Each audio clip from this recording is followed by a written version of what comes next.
You get more out of life when you go out to a movie. Welcome to the Cinematic Void Podcast. Cinematic Void is a cult film series that hosts screenings in the Los Angeles area. You can find Cinematic Void on the World Wide Web at cinemacvoid.com, as well as Facebook, Twitter, Instagram, YouTube, SoundCloud, Apple Podcasts, Spotify, and Patreon, which makes this podcast, along with Cinematic Void Up All Night and the Cinematis Movie, our virtually monthly screening series, possible. Speaking of which, Cinematic Void Up All Night and the Cinematis Movie returns on Friday, August 28th, and is presented by our good pals at Severn Films. We will be screening a secret film from Severn's vast collection of horror and exploitation films, along with the usual vintage commercials and host segments. The episode goes live at 8:30 p.m. Pacific at cinematicvoid.com/midnight, where you can spend your late nights in the void. And joining me, as always, on the podcast is... Hey, what's going on? It's Nick Vance. You can find me at Paranoid Futures on Letterboxd, Instagram, Twitter, and all that stuff. All right, man, so what are we getting into today? We're going to be talking about going to the drive-in, which is about the only fucking way you can safely watch a movie. Yeah, going to the drive-in is pretty much the only thing I've done for the past 5 months. So, Nick and I have been going down to the Mission Tiki for Beyond Fest's, I guess you would call it residency, every Thursday. That's been going on since the end of June. I've been working on the trailer reels and putting those together, but before we get into that, when was the last time you went to a drive-in before this? I think the last thing I saw at the drive-in was, when did Titanic come out? That's the last thing I saw. Oh, Jesus Christ. That was like 96, 7? Maybe? Yeah, that sounds about right. Yeah, I was probably like 17. Oh, God, I don't... Cut that out. No, man. You got to live with being an old man now. Yeah. I mean, that's probably the last time I went to the drive-in was around that time. I could think of the last 2 times I went to, and we probably went to the same place. There was a place called the Bel Air Drive-In. I think that's what it was called. Or was it something else? Yeah, I think it's... Yeah, they weren't creative with it. It's just the Bel Air Drive-In. Yeah. And... the last 2 things I saw there, I remember going to a double feature of Grease and Species 2 because I was friends with a bunch of girls that were like, oh, let's go see Grease. And then I was just like, well, since we're here, we might as well stay for Species 2. I was going to say, is there a thread? It's a double feature of Grease and Species 2? No, this is back in the day where, like, they're just playing new movies. They weren't doing rep stuff, so they just like, oh, we got one rep title and... hey, here's our new release. So, Grease and Species 2, the double feature that everyone's been dying to see. And the other thing I saw, which was probably, I guess, 99 maybe? I would think that's when it came out. I saw the fucking Phantom Menace at the drive-in. Which is no way, shape, or form meant to be seen in a drive-in. And I'm not going to shit on it because, you know, I'm on record I don't like Star Wars. And this was the movie that pretty much ended it for me. I haven't seen a Star Wars film since in a theater, at a drive-in, on home video, anything. I have just done. You can't convince me otherwise. With that said, it's been a pleasure to see some movies down in the Mission Tiki and the Beyond Fest programming. And as I mentioned, I've been building the trailer reels for them. So before each feature, I put together a little trailer reel of like, usually themed to what movie's showing. Sometimes it's based on an actor. We just did Elm Street and Scream, and John Saxon had passed away, so I did a John Saxon tribute trailer reel, and Wes Craven's birthday was that weekend, so I did a Wes Craven trailer reel, and stuff like that. So those have been really fun to put together. I'm also splicing in, or I should say editing in, like various like drive-in ads and snipes, and sometimes some TV commercials, stuff that I've used in the Cinematis movie and on walking reels over the years for Cinematic Void. And it's kind of fun to see them on an outdoor screen. And one of the coolest things about it is there's a tradition which actually got brought up the first night we were there because I think the first double feature was Mad Max Fury Road and Death Race 2000. And Beyond Fest got an intro from George Miller, who's the director of every film in the Mad Max franchise, and he talked about his experience growing up in Australia and going to drive-in. And he said something like, when you see something you like on the screen, you start honking your horn or flashing your lights. And then, like, it became this really cool thing. So people would do it during the trailers and do it in the movies. And it was cool, but with a lot of things in this day and age, people just kind of go overkill. And there was a screening, I think it was Evil Dead Texas Chainsaw Massacre that people just went nuts because, like, you watch those movies and, like, literally anything in those movies you can cheer for. So there's a lot of lights flashing and horn honking, and then after that we kind of had to put a PSA to, like, kind of get people to be a little more toned in, because the way Mission Tiki is, it's 4 drive-in screens. So there's 3 other events going on around you. So I think the people that were going to see, like, Goonies or some shit were getting pissed off with all the honking and light flashing that was going on every 2 seconds. But I still think it's a really cool tradition. I actually saw Joe Bob Briggs mention it because someone brought it up to him, I assume based on what was happening at our drive-in screenings. And he said, yeah, it's tradition. You honk your horn, you flash your lights when you see something you like. And I think it's cool, but I also think it's, do it in moderation. Don't be that guy that just, like, lays on his fucking horn every 2 seconds during a movie. Because you also got to remember, you might have seen that movie for the 1000th time at a drive-in. It's also someone's first time of seeing that movie ever, in any way, shape, or form. And while it's kind of fun to add to that atmosphere, don't fucking cover the whole movie in horn honks. We got a couple of, like, drive-in set genre movies to kind of discuss here.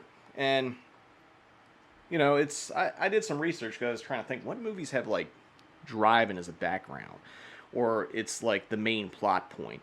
And there's a few where you have scenes at drive-ins, like Pinball Summer has a pretty funny scene at a drive-in, and there's a couple other movies that have it. But you and I kind of sat down and discussed, like, what movies are, like, really, really based on drive-in. And first one we thought of was Brian Trenchard Smith's Dead End Drive-In from '86. If you haven't seen it, the movie's about, you know, dystopian future where the health nut and his girlfriend go to this drive-in theater that has now become a concentration camp for outcast youths. So everyone is, like, placated by, like, playing new wave music, getting fed junk food and drugs, and just watching exploitation movies. And then the whole thing is, like, them trying to get the fuck out of that drive-in. It's really cool. I think it was released by Post Corman New World Pictures and at that point, and you just watched it recently, didn't you? Yeah, I did. With the drive-in stuff just on my mind all summer, I checked it out. I'd always seen it around, but it just has, like, a weird, even though it came out before, it has, like, a Crow kind of look to the cover. So I just never clicked on it. Just, it looks like it's some Crow ripoff, but turns out 86 Australian movie, and it's awesome. It's weird as hell. Super, super colorful, just, like, weird vibes, man. A couple things I did find out about this movie, or at least some of the actors and actresses in it. The woman that played Carmen, I think it's Natalie McCurry. She was Miss Australia in the late '80s, right after this film. She only had a couple roles. She was in maybe like a time travel TV show or something. But she was Miss Australia, and then the week that she was no longer Miss Australia anymore, she bungee jumped and got, like, seriously fucking hurt. What? And so they actually outlawed bungee jumping in Australia. So you can only go, I think, and I could be wrong, but I did look into it a little bit, and as far as I can tell, you can still to this day only bungee jump in Cairns, Australia, but nowhere else. Totally outlawed because of this one accident. I mean, it's kind of good advice anyway. It's like, I never understood the appeal of bungee jumping. Yeah, not me. Fuck that. Trenchard Smith, the director, he made a lot of Ozploitation classics. He did Stunt Rock, he did Turkey Shoot, aka Escape 3000, which is kind of, I don't want to say the exact same plot as this one, but they're very similar about camps where people stuck in. If you haven't seen Turkey Shoot, it's really great. It's got Steve Railsback in it and has one of the best exploding body gags ever put to film. He also did BMX Bandits, which was Nicole Kidman's first movie. And he did a movie called The Quest, which has the other alternate title, Frog Dreaming. And then he came to the U.S. and he did Leprechaun 2 and 3, and I think a couple other sequels to, like, horror franchises. But his Australian work is, like, second to none. And if you've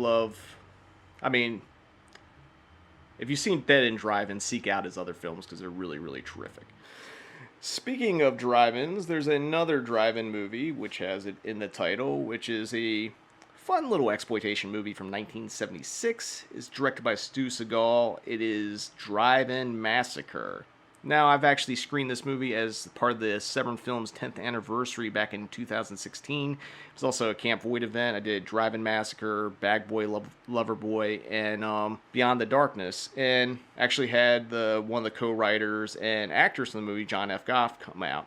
John actually wrote the movie with a pretty well-known character actor, Buck Flower. They were friends. They were in a lot of shit together. They wrote a lot of shit together. Buck Flower, if you ever seen Escape from New York or They Live, those John Carpenter movies, he plays a homeless guy. John's actually in They Live. He's the alien that's on the cover because he's the businessman that Roddy Piper puts the glasses on and like sees it for the first time. So a lot of exploitation horror history between John and Buck.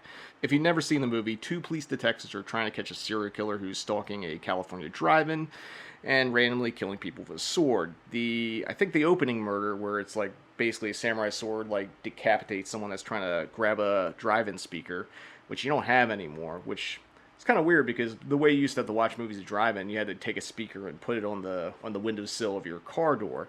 And now you just tune into a radio or FM radio station. So that you won't get decapitated in the same way, but it's a really cool effect. It's, this movie's a lot of fun. Have you ever seen it? I know I haven't seen this one, actually. It's worth checking out. I think it's probably on Amazon Prime or one of those things. Little tie-in, both Stu Seagal and Brian Trencher Smith both worked on the USA TV show Silk Stockings. Stu was actually the executive producer on it. Stu, besides Drive-In Massacre, ended up doing a lot of adult-oriented movies. He did Insatiable with Marilyn Chambers, which is probably one of the more famous movies. And Marilyn Chambers was obviously in the Behind the Green Door, as well as David Cronenberg's Rabbit, which was the only non-porn film she made. And to wrap up our discussion on movies that take place at the drive-in, it's a movie from 1968, produced by Roger Corman, and the directorial debut of Peter Bogdanovich. Of course, we're talking about Targets. And I know you've seen Targets because we've talked about it quite a bit. I love this movie for sure.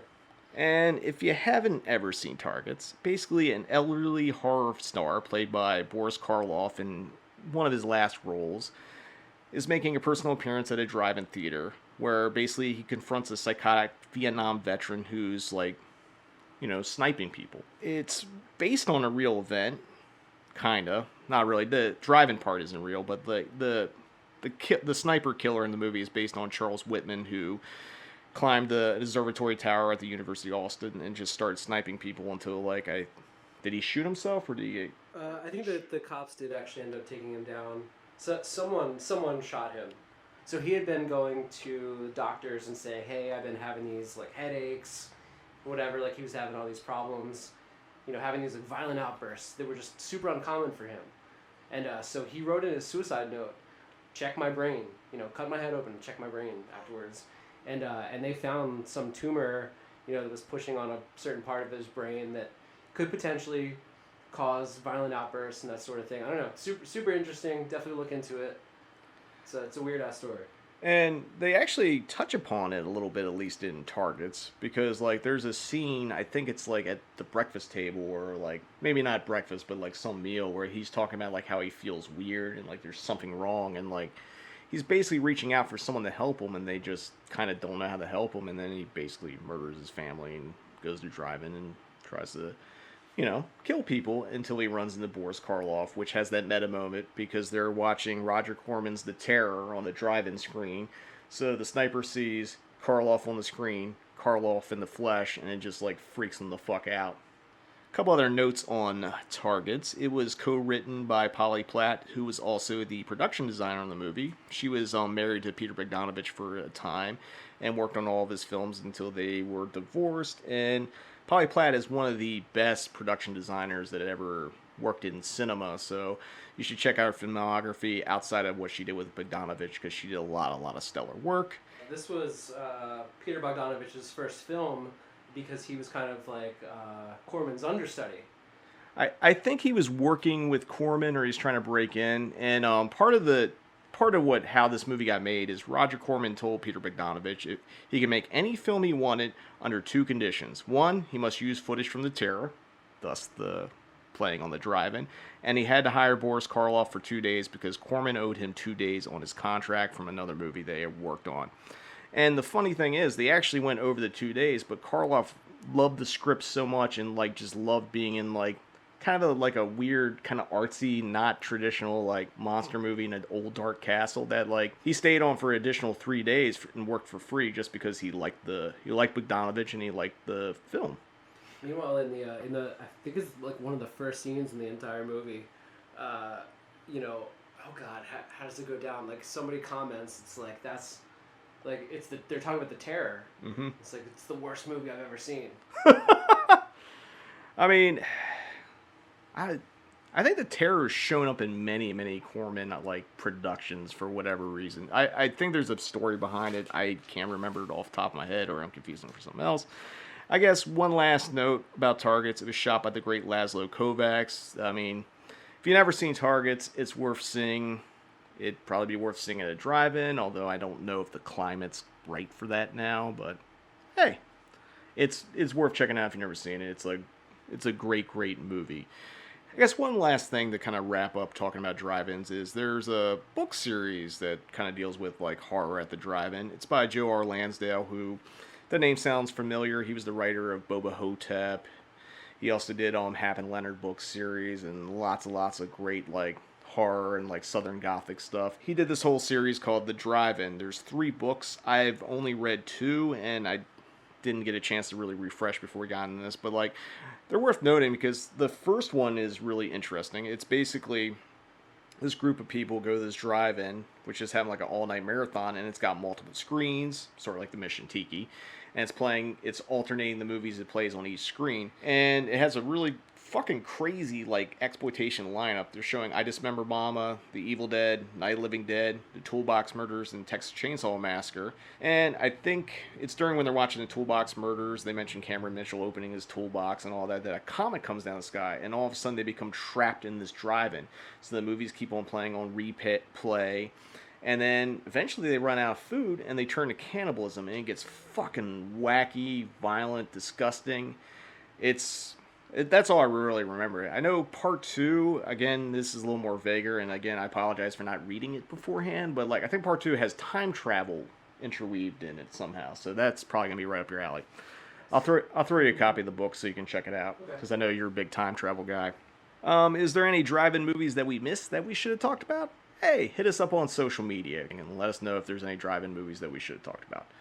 But we're going to take a quick commercial break, but when we return, I'm going to pitch out some of my drive-in double feature ideas on the Cinematic Void podcast. The fear that makes brave men run will freeze you in your seat, make your blood run cold, and finally, make you scream in terror. Warning, drive-in massacre has been deemed too terrifying for the average viewer. The risk is entirely yours. Unbearable suspense that keeps you on the edge of an abyss of terror. Take a cult film odyssey into Cinemadness with Cinematic Void. Based in Los Angeles, Cinematic Void is a film series that specializes in horror and exploitation films. Currently, we are hosting Cinematic Void Up All Night in the Cinemadness movie, a monthly virtual screening series, as well as the Cinematic Void podcast, where we dive deeper into the world of cult cinema. You can find Cinematic Void on the World Wide Web at cinematicvoid.com, as well as Facebook, Twitter, and Instagram. And if you like what we do, you can support Cinematic Void by joining our Patreon. Until next time, see you in the void.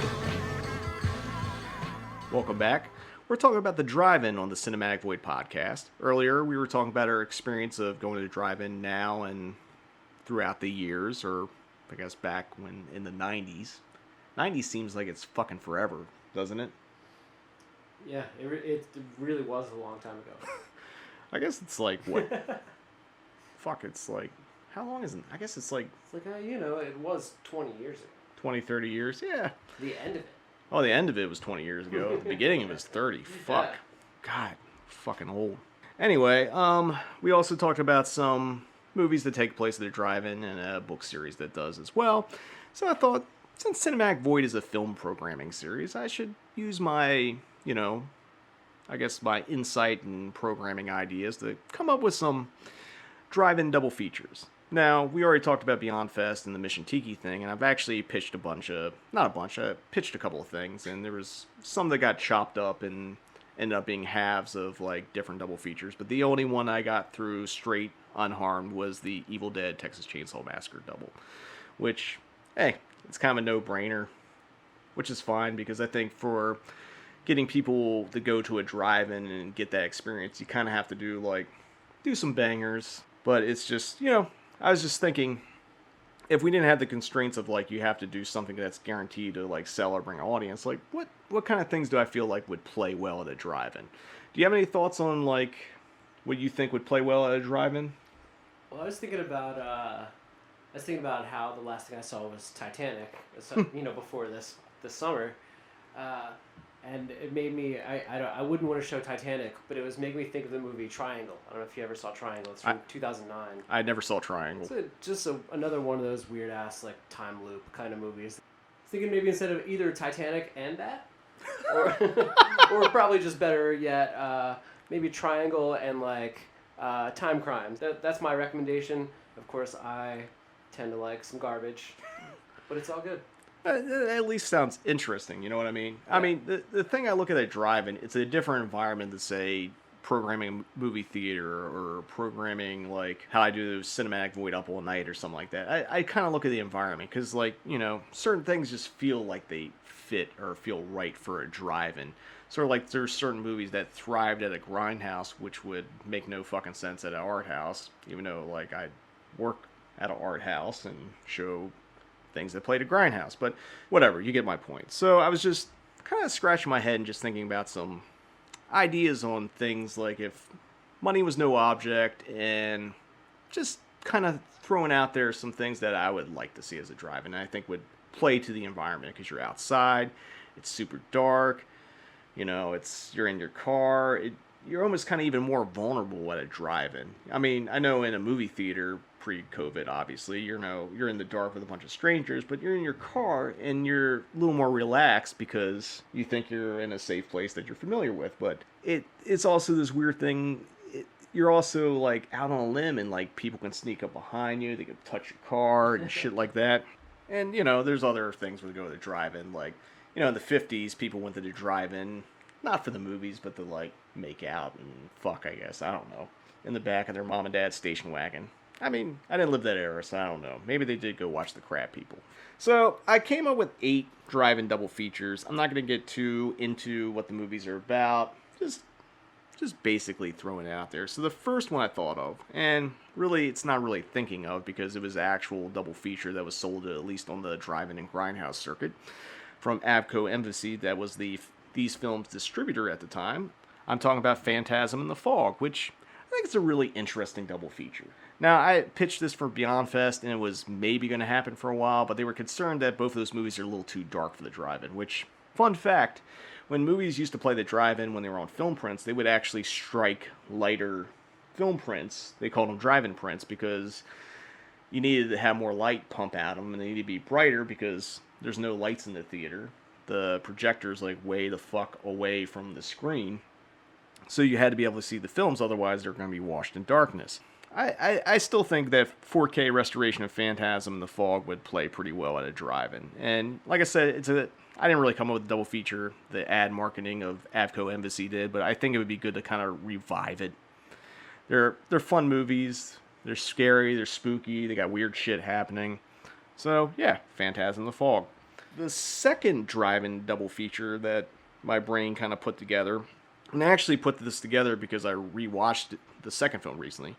It's Drive-In Massacre and Death Dream. Now, Drive-In Massacre, that's a no-brainer. You want to watch Drive-In Massacre at a fucking drive-in, right? Oh, yeah. And Death Dream, I hadn't watched in a few years, but the climax of Death Dream actually takes place at a drive-in. So there's like all kinds of carnage at this drive-in. So I was like, I don't know if this is a big enough double feature to like, do at a drive-in or anyone would care, but I think it's a really solid double feature, and hell, just fucking double feature on your streaming, or, spend the money, buy a drive-in and program it yourself. They're your options. Death Dream being a Bob Clark movie. He also did Black Christmas and A Christmas Story. Correct. So definitely worth a watch if you haven't seen that one. Yeah. Death Dream is great. It's an outstanding, like, flip on the monkey's paw tale. I think we talked about it before. Maybe we haven't. Maybe maybe you and I have just talked about Death Dream a lot. For sure. It's a great movie. For the third drive-in double feature pitch, I think this could probably happen somewhere. I'm surprised it probably happened back in the 60s when these movies came out. And I'm sure someone has redone this at some point, but it's two classic black and white 60s horror movies. I'm talking about George A. Romero's Night of the Living Dead and Carnival of Souls. Really nice creeper, scary kind of double feature. I think it'd be a lot of fun. I mean, not that either of those movies are really fun. I think it'd just be fun to watch it at drive-in, because night gets pretty dark and Carnival is pretty like nightmare-like and dark as well. But like, I think as a drive-in double feature, you can't fucking beat it. It's kind of, I'd say this is probably the most classic on the nose for me to pick. Number 4, I just came up with this when we were like getting ready to record while we were doing some technical stuff. Originally I had 5, and somehow I just pulled another 3 out of my ass, and this is one of them, and it is Just Before Dawn and The Town That Dreaded Sundown. So you kind of get like your outdoorsy slashers. Just Before Dawn is directed by Jeff Lieberman. It's a kind of backwoods, like Hills Have Eyes, in the woods slasher type movie. It's really good if you haven't seen it. And The Town That Dreaded Sundown is based on the Texarkana killer, directed by Charles Pierce, who also did The Legend of Boggy Creek. The reason why I picked both of these, because they take place outdoors. They just feel like you could be at the drive-in and like either of these scenarios could happen while you're there watching the fucking movie. Number 5, and this is another one that I literally just pulled out my ass. It is Humanoids from the Deep and Slithis. So your killer fish monster movies. Humanoids from the Deep, you get a fuck ton of them. Slithis, you just get one in beautiful Venice, California. We already talked about one of these movies, and the other one I talked about a few podcasts ago when we were doing Read, Watch, Listen. It's Targets and 2 Minute Warning. Probably a double feature that no one in their right mind would ever program in this day and age. So we already talked about Targets. 2 Minute Warning has a similar theme, except remove the drive-in and put the sniper at a football game. So it's your sniper double feature. And Targets has the guy shooting someone on the freeway. 2 Minute Warning has a guy shooting someone from a hotel room, kind of the pre-game for like the massacre that comes. Probably not a good idea to do that double feature, but I kind of liked it in a very, very fucked up way. For my final drive-in double feature, I decided to go hardcore exploitation on this one. On paper, they probably doesn't seem like a logical double feature, but I think tonally and in the spirit of like crazy fucking films that you play at a drive-in, it works together. I'm talking about Mark Lester's Truck Stop Women and Brotherhood of Death, aka the black Vietnam vets beating the shit out of the Ku Klux Klan movie. I feel like if you're gonna go drive-in, like during the 70s, maybe not in the 50s and 60s, but during the 70s, like outside of going to a grindhouse, you got the sleaziest, most fucked up movies playing the drive-in. And so was the drive-in kind of more like an underground sort of thing, where it was playing these sleazy movies, and then there were like the big productions were playing at some Cineplex? No, how'd that work? No, because big movies would still play at drive-in. Exploitation movies played on circuits, and like the way it worked is like some places, like their big megaplex was a drive-in theater. And a lot of exploitation movies would play in different versions depending on the region. Like something like Brotherhood of Death probably wouldn't play down south because of all the rednecks down there. So that would probably be more like northern or like urban areas. Like it all depended on how it's marketing, and like that's why there's like certain movies have 3 or 4 different versions, because each place they play, whether it's a grindhouse or a drive-in, they play it up to the audience. Okay. To the point that like some movies, like I said, different versions, different titles. That's why they call it exploitation movies, because they're exploiting the market. Mm-hmm. So that's what I got for my drive-in double features. I'm sure some of you listening have some of your own, so tell us about it. Tweet us, Instagram us, Facebook us. Just let us know what your ideal drive-in double features are. We're going to take a quick commercial break, but when we return, it's time for Read, Watch, and Listen on the Cinematic Void podcast. Help! Super Flick!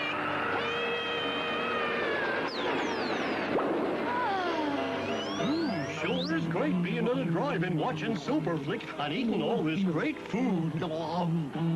This flick is making me hungry. It makes me want to flick my bick. We should have gone to the drive-in where we could eat and flick to our heart's content. Well, what are we waiting for? Well, come on then. I I'm gonna have a pizza and popcorn and ice cream. And I'm gonna have a burger with fries and a soft drink. Yum, yum, yum. This was a great idea. Yeah. Welcome back. It's time for on the Cinematic Void podcast. This is where we talk about all the things we've been reading, watching, and or listening to. Nick, why don't you tell me what you've been reading, watching, and or listening to? All right. Well, as I'm sure you can relate to, as anyone who's just obsessed with music, obsessed with movies, obsessed with, you go through points of burnout. Well, I've hated movies lately. I recently had I hate everything else even more, so I think I'm just going to watch a shit ton of movies. But one of the highlights is definitely Assassin 33 AD. What is that? It is this movie. They go back in time, and they're going to kill Jesus. They go back in time and they kill Jesus. And it's fucking ridiculous. But doesn't Jesus die anyway? Yeah, Jesus does die anyway. But you gotta see you gotta see it. I don't want to. I don't want to ruin it for you. I have to ask: is like, if they assassinate him before he's crucified, does that change religion as a whole? Is that the plot point? I don't want to ruin it for you. I think that you should just see it yourself. Oh fuck. Okay. I also just saw. I'm gonna go with this first. I saw Blood Rage, one of the first. I think the scene when they're kids and they murder someone. Where does it take place? At a drive-in. At the drive-in. So we missed this one. But so I did watch that recently. Also preemptively watching that for Thanksgiving. Yeah. Thanksgiving horror movie. Well, yeah, we do have a Thanksgiving podcast. So maybe we'll talk about that one in depth. Yeah, for that. I did forget about it. It also has Ted Raimi in his very first acting role. He's the guy that's selling condoms in the bathroom at the drive-in. Right. I mentioned to Ted. He's like, "Fuck, why do you remember that?" Awesome. But I do love Blood Rage, and we'll talk about that when we get closer to Thanksgiving time. Oh yeah. Also been watching. I don't know. I just went in on just like, let's watch some disgusting things. So I watched The Last House on the Left for the first time in 20 years, and still great. Still one of Wes Craven's best movies. Yeah. And then I took it even further and I watched Irreversible. You do realize you're in an apocalypse where there's really no hope of anything being fixed anytime soon. Yeah. So basically you just want to fucking punch your soul in the balls. I'm just going down this rabbit hole, man. I'm just going for it. I see you got Climax on Blu-ray sitting there. Yeah, that's next. Good luck with all that. So how about you, man? What do you... well, actually, I guess I could throw I could throw some music and other things at you. Yeah. Versace tapes, Boldy James, for sure. I'm sure... I know we listened to that for the first time together. Yeah. I'm sure that's on your list, or you can tell me that it's not. Oh, it is. Also, Ransom has put out 3 EPs. I think all 3 came out this year, and they're all film, every title's film related. They're all horror movie related. There's Candyman references, and the Freddy glove is on the cover. The EP is I don't know. It's maybe a little too on the nose, dare I say, but for real. But it's great. It's great. Ransom's sick. Great stuff. So that's what I've been listening to. And Full Throttle Joe Hill, his new-ish short stories. I've been kind of jumping in here and there, jumping into each of the little short stories. How about you, man? Well, reading-wise, it's I have a couple books sitting there that haven't been read in a week and a half, the Roller Coaster novelization, Perverse Titillation, things I was, reading, and then I just haven't been diligent with my reading. But I have been more prolific with watching stuff. Recently, I watched Lucio Fulci's Enigma for the first time in probably 20 years as well. Not since whenever the Media Blasters Shriek Show DVD came out. It's a fun movie. It's Carrie meets Patrick meets Phenomena with killer snail attacks. If you haven't picked it up, Severin just put out on special edition Blu-ray. I think they have a standard edition coming out too. I also been working through that Severin, Umberto Lenzi, Carol Baker box set. of the four giallos they did together. I've watched 3 of them so far. I got 1 more left, so I've watched Orgasmo, So Sweet, So Perverse, and A Quiet Place to Kill. Still got Knife of Ice to get through. It's probably my Blu-ray release of the year. I mean, I'm biased. I love giallos, and I've been waiting years for someone to do this, so big ups to Severin. I also watched the new 4K restoration on Blu-ray of Living Dead at Manchester Morgue, one of the greatest zombie movies ever made. I screened it. I presented the screening of it at Beyond Fest last year. If you've never seen it, you're fucking up, because literally it is top 3 for me zombie movie ever made. It's a cool slow burner. It's got a really great soundtrack that Death Waltz put out. But check it out. Well worth watching.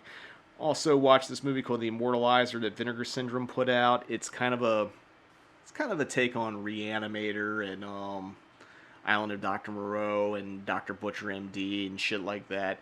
It's late 80s, early 90s.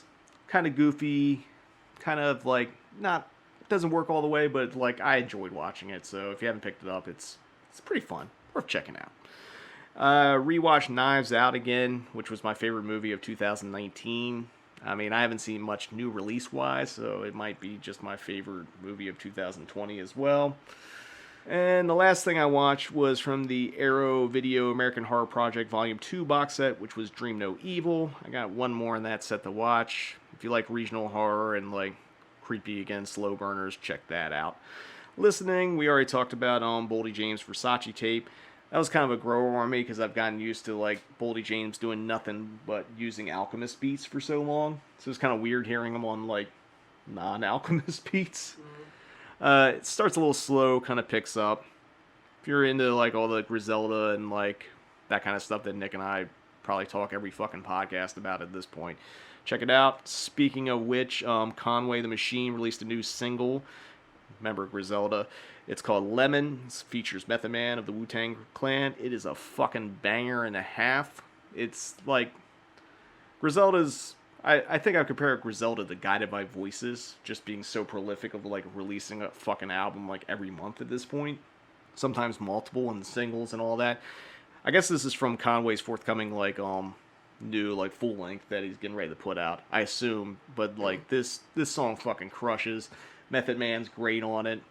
I feel like he stepped his game up because he kind of had to. So, I mean, it's 3 minutes. Check it out. I've seriously listened to it at least once a day since it came out. Lemon squeeze. Sometimes twice in a row. I mean, it's fucking good. Like, it's beyond good.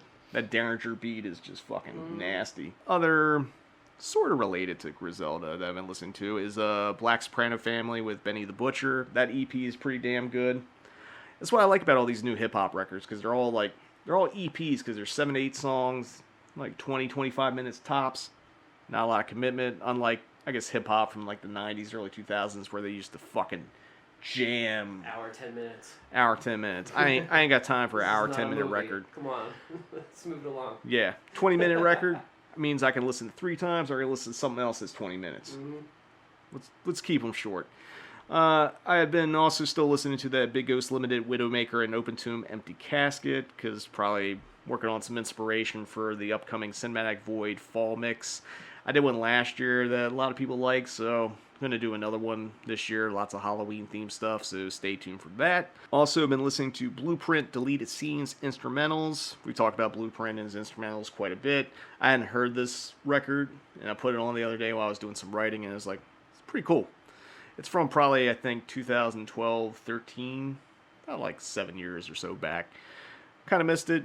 Kind of glad I picked up now. And then, throwing a wrench in things, I've been listening to some music that has guitars in it. I've listened to Night Demon, Darkness Remains. Really cool if you like Iron Maiden, Judas Priest, and like new wave of British heavy metal stuff. Worth checking out. Yes. And the last thing I put on last night when I was going for a night walk. It's Kiss of Goodbye, She Loves Me Not, which Kiss of Goodbye is kind of it's a metallic hardcore band meets noise rock. Features 2 members who were in this band, Dead Guy, that was a huge, noisy hardcore band that was on Victory Records in the, I guess, mid-90s. I feel like I need to explain Kiss of Goodbye and Dead Guy a little bit more, because I'm sure we're narrowing our listening ship really, really tight by talking about this, but like, it basically, it's, you know, screamed heavy vocals, but then like, Tim Singer does this thing where he talks like really fast, or like it's like the ramblings of a schizophrenic. It's really fucked up. He did it in Dead Guy. He did it in Kiss It Goodbye. Like, he does a lot of screaming, and it's like this weird, like musically, it almost has like a late period Black Flag, except like with the heavy production of the '90s. Like, yeah, actually, that is probably the best way. I should have just asked you to explain. Well, that's all good. But no, yeah, if you like kind of like My War on Black Flag, but like a little bit more metal, a little more heavier, a little bit nastier. It's worth checking out. Both Dead Guy and Kiss Goodbye. So this wraps up this episode of the Cinematic Void Podcast. You can catch up on previous episodes of the podcast on Spotify, Apple Podcast, and SoundCloud. And we also got a couple bonus episodes over at Patreon. So if you're not signed up to that, you don't get that content. And just another quick reminder, August 28th, the Cinemadness movie returns, 8:30 p.m. Pacific at cinematicvoid.com/midnight. Till then, see you guys in the void.